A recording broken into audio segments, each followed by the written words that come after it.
Hello friends, welcome to my channel Gyan Saar. आज की class में हम क्लास 10th की एनसीईआरटी का चैप्टर नंबर 3 करेंगे, जो साइंस की बुक से लिया गया है। धातु और अधातु, मेटल्स एंड नॉन मेटल्स। ठीक है, तो इस चैप्टर को पहले हम चैप्टर रीडिंग करेंगे और उससे जो शॉर्ट्स नोट बनाए गए हैं उसको हम लोग देखेंगे, और इससे रिलेटेड जितने भी क्वेश्चन ऑब्जेक्टिव बन सकते हैं फिर हम उन ऑब्जेक्टिव क्वेश्चन को सॉल्व करेंगे। ठीक है, तो ये चैप्टर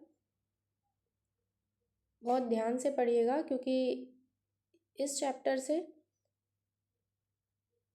हमेशा ही 2 से 3-4 क्वेश्चन जो है वो आपके पेपर में पूछे जाएंगे, और एक क्लास में ही आपका ये पूरा चैप्टर जो है वो क्लियर हो जाएगा। तो वीडियो शुरू करते हैं और देखते हैं कि चैप्टर की थ्योरी क्या है। इंट्रोडक्शन यानी परिचय। हमारे आसपास की अधिकांश वस्तुएं अलग अलग तत्वों से बनी होती हैं। इन तत्वों को उनके गुणों के आधार पर मुख्यतः 2 भागों में बांटा गया है, धातु और अधातु। ठीक है, 2 भाग में बांटा गया है, धातु और अधातु। उदाहरण के लिए धातु क्या हो गई, जैसे लोहा, तांबा, एल्यूमिनियम, सोना, ये सब क्या है, हमारी धातुएं हैं। ठीक है, और अधातु क्या हो गई, ऑक्सीजन, कार्बन, सल्फर, क्लोरीन, ये सब क्या है, अधातु है। ठीक है, लोहा, तांबा, एल्यूमिनियम, सोना, ये सब क्या है, धातु, और ऑक्सीजन, कार्बन, सल्फर, क्लोरीन, यानी कि ये सब जो गैस हैं ये सब क्या है, हमारी अधातु। ठीक है, आगे चलते हैं। पॉइंट नंबर 2 है धातु। सबसे पहले हम देखेंगे धातु क्या होती है। वे तत्व जिनमें चमक, तन्यता, आघातवर्धनीयता और ऊष्मा व विद्युत का अच्छा चालक होने के गुण होते हैं, उन्हें धातु कहते हैं। तो धातु क्या होती है, वे तत्व जिनमें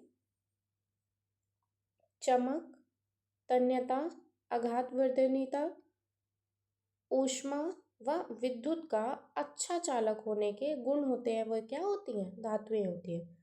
तो आपको ऑप्शन में दे दिया जाएगा कि धातु क्या है, इन ऑप्शनों में से बताओ, और आपको 4 ऑप्शन दे दिए जाएंगे। उसमें से एक ऑप्शन दे दिया जाएगा कि धातुएं विद्युत का अच्छा चालक नहीं होती हैं। तो इस पॉइंट को आपको याद रखना है कि धातुएं जो है वो विद्युत का अच्छा चालक होती हैं। ठीक है, और ऑप्शन दे दिया जाएगा धातु में चमक, तन्यता, आघातवर्धनीयता, ऊष्मा नहीं होती। तो आपको इसलिए ये याद रखना है, इसीलिए ये डेफिनेशन लिखी गई है कि धातुओं में ये सारी जो है ये गुण होते हैं, और वो चालक का अच्छा चालक, विद्युत का क्या होती, अच्छा चालक होती। ठीक है, उदाहरण के लिए लोहा Fe, तांबा Cu, एल्यूमिनियम Al और चांदी Ag, ये सब क्या है, धातुएं हैं। ठीक है, और उनके यहाँ पे ये लिखे गए हैं जिससे इनको प्रदर्शित किया जाता है।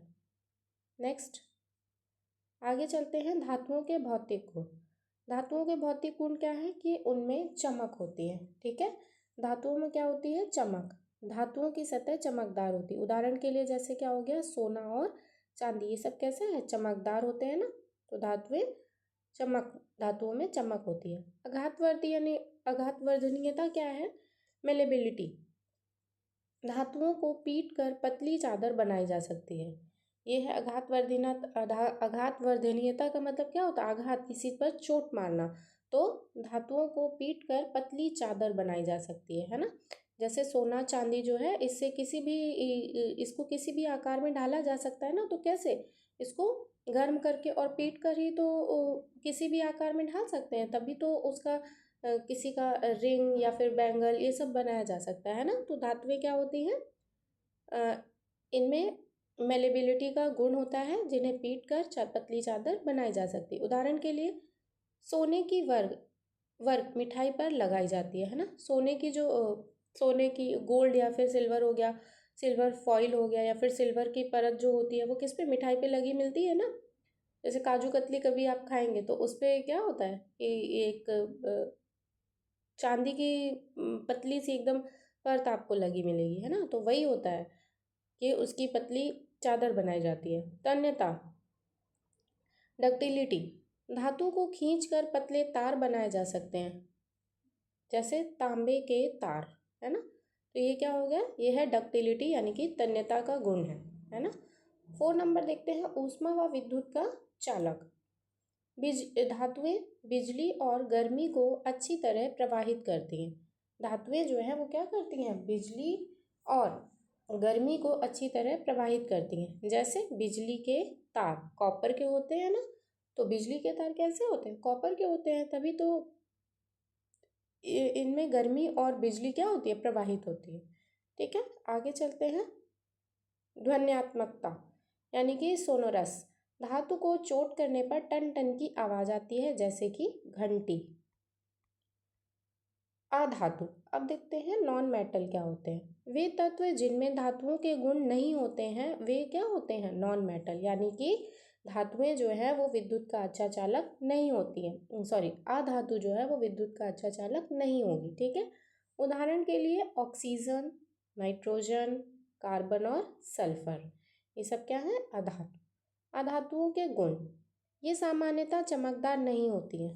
धातुएं क्या होती है, चमकदार, और अधातु क्या होगी, चमकदार नहीं होगी। ठीक है, आघातवर्धनीयता का गुण नहीं होगा, तन्य नहीं होते।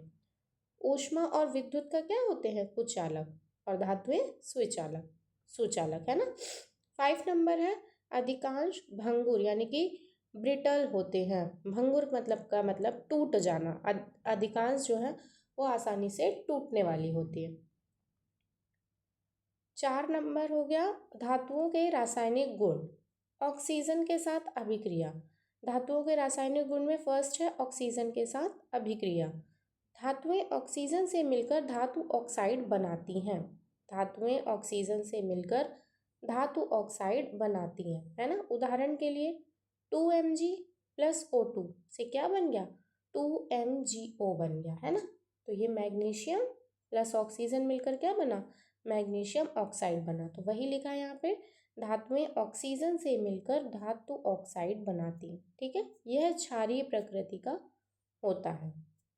आगे चलेंगे, नेक्स्ट है जल के साथ अभिक्रिया। कुछ धातुएं पानी से अभिक्रिया करके हाइड्रोजन गैस बनाती हैं। कुछ धातुएं पानी से अभिक्रिया करके क्या बनाती हैं, आपका हाइड्रोजन गैस बनाती है। आगे देखते हैं, जैसे कि 2Na, ये क्या है, धातु है, और 2H2O, ये क्या है, पानी। तो ये अभिक्रिया करके क्या बना रही है, हाइड्रोजन गैस। देखो इसमें हाइड्रोजन गैस निकल रही है, ये H2, और बाकी बैलेंसिंग की गई है, तो ये 2NaOH को एक साथ कर दिया गया, सोडियम हाइड्रोक्साइड। ठीक है, आगे चलते हैं, अम्ल के साथ अभिक्रिया। अम्ल, धातु प्लस अम्ल मिलकर क्या बनाता है, सोडियम और हाइड्रोजन, है ना। तो धातु क्या हो गई यहाँ पर, Zn हमारी धातु हो गई यानी कि जिंक, और अम्ल क्या हो गया, HCl हाइड्रोक्लोरिक अम्ल, है ना। तो ये मिलकर क्या बना रहा है, जिंक क्लोराइड बना रहा है। ये देखो नमक बन रहा है जिंक क्लोराइड ZnCl2, और इससे हाइड्रोजन गैस निकल रही है। ठीक है, तो धातु जो है वो अम्ल के साथ अभिक्रिया करके क्या करती है, अम्ल के साथ अभिक्रिया करके नमक और हाइड्रोजन गैस बनाती है। आगे चलते हैं, विस्थापन अभिक्रिया। अधिक क्रियाशील धातु कम क्रियाशील धातु को उसके यौगिक से हटा देती है। देखते हैं क्या लिखा हुआ है, अधिक क्रियाशील धातु कम क्रियाशील धातु को उसके यौगिक से क्या कर देती है, हटा देती है। Fe और प्लस CuSO4, है ना। Fe और CuSO4 को मिलाया गया तो जो अधिक क्रियाशील धातु होगी वो कम क्रियाशील धातु को उसके यौगिक से क्या कर देगी, हटा देगी। तो यहाँ पे ये Cu जो था वो कम क्रियाशील था, है ना, और अधिक, देखो इसमें 4 लगा हुआ है तो ये अधिक क्रियाशील हो गया। तो ये जो है ये Fe के साथ कनेक्ट हो जाएगा तो FeSO4 हो जाएगा और Cu को अलग कर दिया गया। ठीक है, यही ये लिखा है। तो ये हमारी कौन सी रिएक्शन हो गई, विस्थापन अभिक्रिया। ठीक है, नेक्स्ट देखते हैं धातुओं की क्रियाशीलता श्रेणी। रिएक्टिविटी सीरीज, धातु को उनके क्रियाशीलता के अनुसार क्रम में रखा जाता है। ये जो है ये क्रियाशीलता के अनुसार इनको क्रम में रखा गया है। सबसे अधिक क्रियाशील क्या होगी? के। फिर के क्या हो गया आपका? पोटेशियम हो गया, है ना। के क्या हो गया? पोटेशियम। फिर Na हो गया सोडियम। फिर इस तरह से ये सबसे ज़्यादा क्रियाशील ये हो गई, फिर ये घटते क्रम में है, ठीक है। फिर Na, फिर Ca, फिर Mg, magnesium, aluminium, zinc, Fe क्या हो गया? लोहा, Pb क्या हो गया? लेड, Cu हो गया कॉपर, Ag क्या हो गया? Ag आपका हो गया चांदी, ठीक है। और Au, ये सब क्या है? ये क्रम में लगा हुआ है। ऊपर की धातुएं अधिक क्रियाशील होती हैं, ठीक है। ये इस तरह से क्रम में लगी, जैसे जैसे नीचे आती जाएगी तो ये क्या हो जाएगी? घटती जाएगी, ठीक है। इनकी क्रियाशीलता घटती जाएगी। आयनिक यौगिक, आयनिक कंपाउंड्स, धातु और अधातु के बीच इलेक्ट्रॉन के आदान प्रदान से बनने वाले यौगिक आयनिक यौगिक कहलाते हैं। धातु और अधातु के बीच इलेक्ट्रॉन के आदान प्रदान से बनने वाले यौगिक क्या कहलाते हैं आपके? आयनिक यौगिक। जैसे कि NaCl, सोडियम क्लोराइड, ये धातु है और ये अधातु है, ठीक है। तो ये क्या बन रहा है? Sodium chloride. तो ये बन गया हमारा यौगिक। आयनिक यौगिकों के गुण, इनके गुण देख लेते हैं। इनका क्या होता है? उच्च गलनांक होता है, कठोर और भंगुर होते हैं, पानी में घुलनशील होते हैं और पिघली अवस्था में बिजली का संचालन करते हैं, ठीक है। आगे क्या है? धातुओं का निष्कर्षण, एक्सट्रैक्शन ऑफ मेटल्स, अयस्क से शुद्ध धातु प्राप्त करने की प्रक्रिया को धातु निष्कर्षण कहते हैं। क्या है इसकी डेफिनेशन? अयस्क से शुद्ध धातु प्राप्त करने की प्रक्रिया को धातु निष्कर्षण कहते हैं। मुख्य चरण क्या है इसके? धातु का समृद्धीकरण, धातु का निष्कर्षण और धातु का शुद्धिकरण। संक्षारण, कोरोजन, जब धातु वायु और नमी के संपर्क में आकर धीरे धीरे नष्ट होती है तो इसे संक्षारण कहते हैं। क्या है इसकी डेफिनेशन? जब धातु नमी के संपर्क में आकर धीरे धीरे नष्ट होती है तो इसे क्या बोलते हैं? संक्षारण, यानी कि उसका धीरे धीरे नष्ट होना क्या कहलाएगा? संक्षारण। जैसे लोहे पर जंग लगना, है ना। लोहे पर जंग लगती तो लोहे का संक्षारण होता है ना।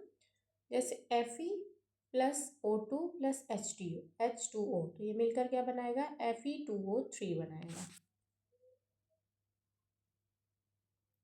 ये जैसे लिखा है Fe, इसको ठीक से लिख देते हैं।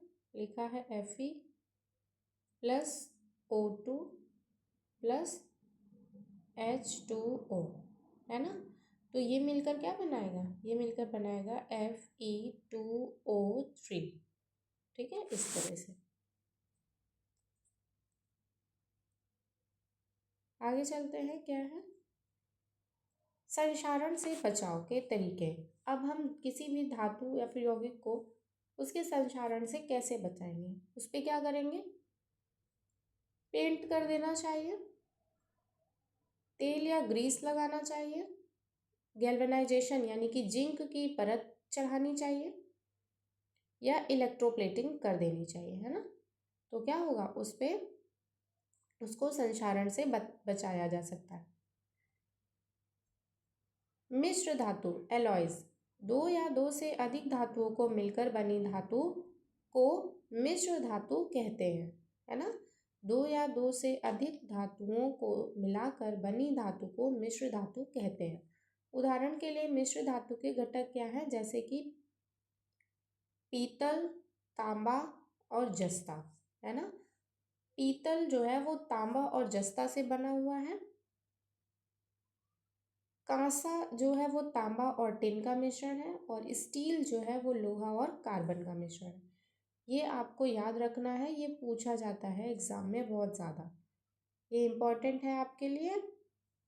क्या है, पीतल जो है किससे मिलकर बना है, तांबा और जस्ता से, ठीक है। कांसा किससे मिलकर बना है, तांबा और टिन से, ठीक है। और स्टील किससे बना है, लोहा और कार्बन से बना है। दैनिक जीवन में धातु और अधातु के उपयोग। तो दैनिक जीवन में धातु और अधातु के उपयोग हम लोग कैसे करते हैं। धातुएं जो है दैनिक जीवन में, बिजली का तार जो है वो क्या है, बिजली का तार उपयोग में लाया जाता है कॉपर का। बर्तन हो गया, मशीनें हो गई, वाहन हो गए, ये सब धातुएं थी। अब ये देखते हैं अधातु क्या क्या है। ऑक्सीजन यानी कि श्वसन में, नाइट्रोजन खाद में, क्लोरीन पानी के शुद्धिकरण में, ये सब दैनिक जीवन में यूज हो रहा है। अब देखते हैं, ये हमारा चैप्टर की जो शॉर्ट नोट थे वो तो कंप्लीट हो गया। फिर इसके आगे चैप्टर में देखते हैं हम लोग कि इससे जो भी 10th की एनसीईआरटी से इस चैप्टर से जो एमसीक्यू बनाए गए यानी कि मल्टीपल चॉइस क्वेश्चन, चलिए उनके आंसर आपको देते चलना है। धातु और अधातु एमसीक्यू। निम्नलिखित में से कौन धातु है, इनमें से कौन जो है वो धातु है। अभी हम लोग पढ़ चुके थे ना कि जो जितनी भी जो ठोस होंगी वो धातु होंगी, और जो ठोस नहीं होंगी, जो गैस के रूप में होंगी, वो आपकी क्या होंगी, अधातु होंगी। तो यहाँ पे सल्फर क्या है, सल्फर, लोहा, कार्बन, ये सब क्या है, जो ठोस होंगी, है ना। वही हमने बताया, जो जो ये तो गैस है, ये भी गैस है और ये भी है, तो ये सब क्या है, ये अधातु हो गई। तो यहाँ पर धातु क्या निकल करके आई, लोहा, ठीक है, ठोस है। अब धातुओं का कौन सा गुण उन्हें तार बनाने योग्य बनाता है। आघातवर्धनीयता, तन्यता, चमक या ध्वन्यात्मकता। तो कौन सा गुण क्या बनाने, तार बनाने। तो हमने बताया था कि खींच कर तार बनाने को का गुण किस में होता है, तन्यता में होता है, ठीक है। और पीट कर पतली चादर बनाना क्या होता है, घातवर्तनीयता होता है, ठीक है। ये हो गया इसका तन्यता। नेक्स्ट क्वेश्चन नंबर 3, इनमें से कौन से अधातु है। तो अधातु आपको पहचानना है, तांबा, सोना, सल्फर या लोहा। तो इसमें सल्फर क्या हो जाएगा, अधातु हो जाएगा। धातुओं को पीटकर पतली चादर बनाने की क्षमता को क्या कहते हैं। तो ये तो हम पहले समझा चुके हैं आपको चैप्टर में ही। आई होप कि ये सारा चैप्टर जो है आपको अच्छे से समझ में आ रहा होगा। और अगर नहीं समझ में आ रहा है, एक बार नहीं समझ में आ रहा है, तो इस वीडियो को आप 2 से 3 बार देखिएगा और ये चैप्टर आपको क्लियर हो जाएगा। तो ये आगे देखिए कि क्वेश्चन क्या पूछ रहा है आपसे, धातुओं को पीट कर पतली चादर बनाने की क्षमता को क्या कहते हैं। तो ये हम लोग पढ़ चुके हैं कि पीट कर पतली चादर बनाने की क्षमता क्या कहलाती है, आघातवर्धनीयता कहलाती है ना। तो वहीं पर ये क्या कहलाती है, आघातवर्धनीयता कहलाती है, ठीक है। इसका ऑप्शन नंबर सी करेक्ट हो जाएगा। तन्यता क्या होती है, तन्यता क्या होता है, पतला तार बनाना।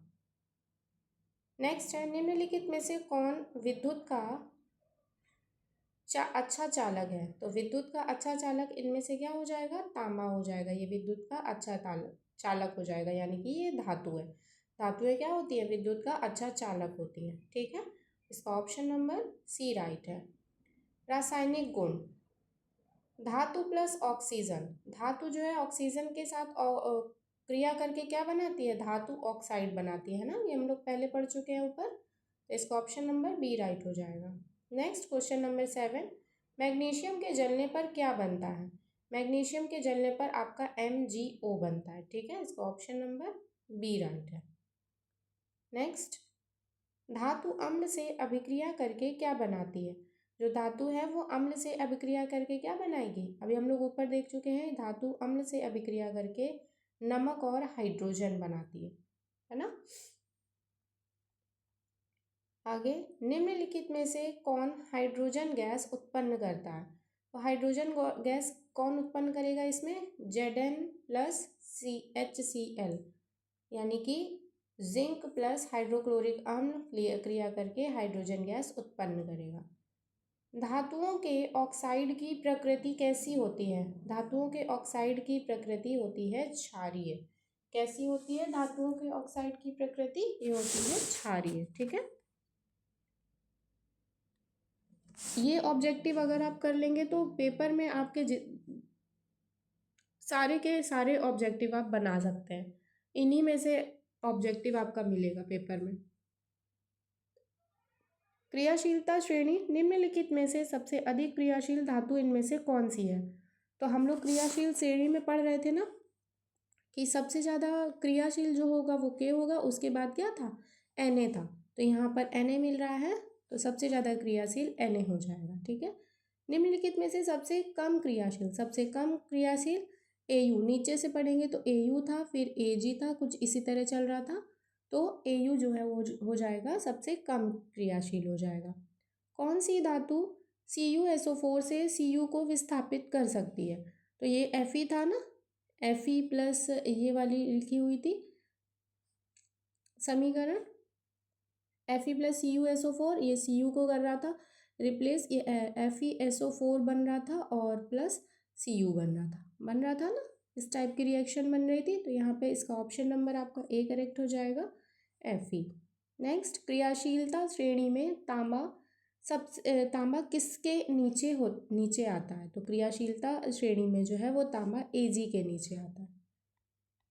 कौन सी धातु पानी के साथ तीव्र अभिक्रिया करती है? तो ये जो Na है ये पानी के साथ तीव्र अभिक्रिया करती है। आयनिक यौगिक किससे बनते हैं? तो आयनिक यौगिक किससे बनते हैं? इलेक्ट्रॉन के आदान प्रदान से। ठीक है, इलेक्ट्रॉन के आदान प्रदान से आयनिक यौगिक बनते हैं। क्वेश्चन नंबर 17 है, NaCl किस प्रकार का यौगिक है? तो NaCl ये किस प्रकार का यौगिक है? ये आयनिक यौगिक है। ठीक है, आयनिक यौगिक सामान्यतः कैसे होते हैं? कठोर और भंगुर होते हैं।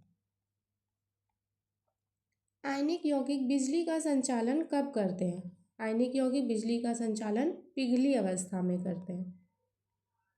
आयनिक यौगिकों का गलनांक कैसा होता है? आयनिक यौगिकों का गलनांक जो है वो सबसे उच्च होता है। ठीक है,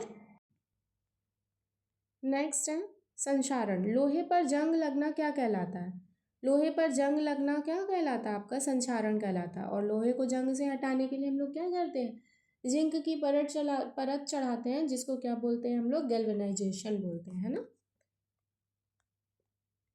जंग बनने के लिए आवश्यक है, क्या आवश्यक है जंग बनने के लिए? ऑक्सीजन और पानी, ये दोनों ही क्या है? आवश्यक है। लोहे के जंग का रासायनिक सूत्र क्या है? लोहे के जंग का रासायनिक सूत्र है Fe2O3। क्या है? Fe2O3 है। मिश्र धातुएं, पीतल किससे बनता है? हम लोग ऊपर पढ़ के आए हैं कि पीतल किससे बनता है? तांबा और जस्ता से। पीतल किससे बनेगा? तांबा और जस्ता से बनेगा। और तांबा और टिन से क्या बनता है आपका? तांबा और टिन से क्या बनता है? कांसा बनता है ना, ऊपर पढ़े हैं अभी हम लोग। फिर है कांसा किससे बनता है? देखो आ गया क्वेश्चन, कांसा बनेगा तांबा और टिन के मिश्रण से। स्टील किससे बनती है? स्टील बनती है लोहे से। अयस्क में धातु निकालने की प्रक्रिया कहलाती है?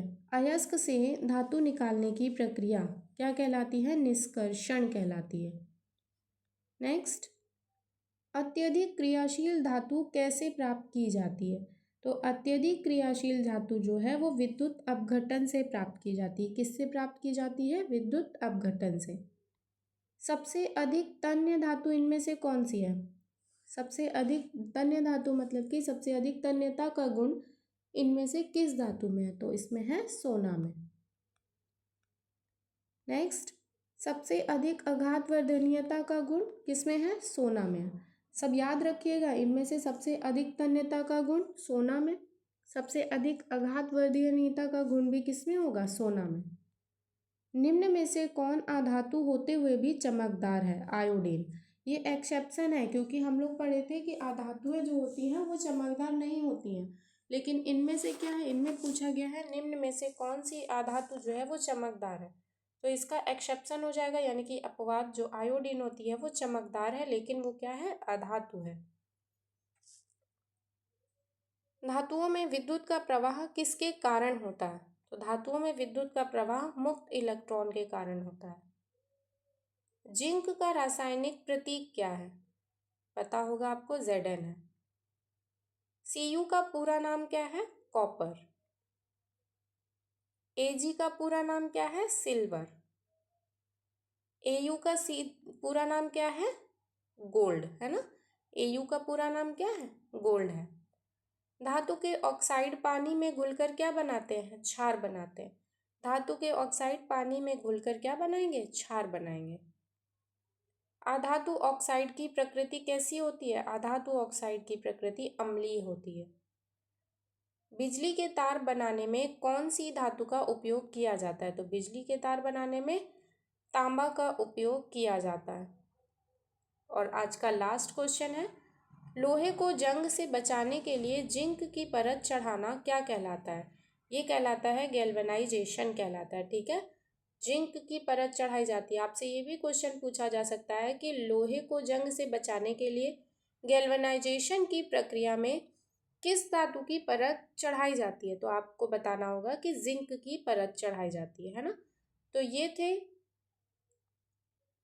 धातु और अधातु चैप्टर के 40 जो थे इम्पोर्टेंट MCQ थे, यानी कि मल्टीपल चॉइस क्वेश्चन। और आज हमने क्लास 10th की NCERT से धातु और अधातु चैप्टर को क्या कर लिया, कंप्लीट कर लिया। अब हम लोग आगे के चैप्टरों को इसी तरह कंप्लीट करेंगे। जितने भी चैप्टर कराए जाएंगे वो एक एक करके, वो सारे के सारे इसी तरह कराए जाएंगे कि पहले चैप्टर की क्या होगी, थ्योरी होगी, उसके इम्पॉर्टेंट नोट्स होंगे, देन उसके बाद उससे रिलेटेड जितने भी MCQ मल्टीपल चॉइस क्वेश्चन होंगे, ऑब्जेक्टिव क्वेश्चन होंगे, वो आपको करा दिए जाएंगे। जिससे क्या होगा, आपका चैप्टर पूरा एक बार में ही कंप्लीट हो जाएगा और आपको प्रिपेयर हो जाएगा, ठीक है। अगर वीडियो पसंद आ रही हो तो प्लीज़ वीडियो को लाइक, चैनल को सब्सक्राइब ज़रूर करें। और आगे भी हम कोशिश करेंगे कि आपको इससे अच्छे तरह से समझाने का प्रयास करें। वीडियो को लाइक शेयर ज़रूर करें, जिससे कि हमें भी मोटिवेशन मिलता रहे और हम आपके लिए और अच्छा से अच्छा कंटेंट लाने की कोशिश करें और अच्छे से समझाने की, अपने खुद को इम्प्रूव करने की कोशिश करें। वीडियो देखने के लिए बहुत बहुत धन्यवाद। Thank you.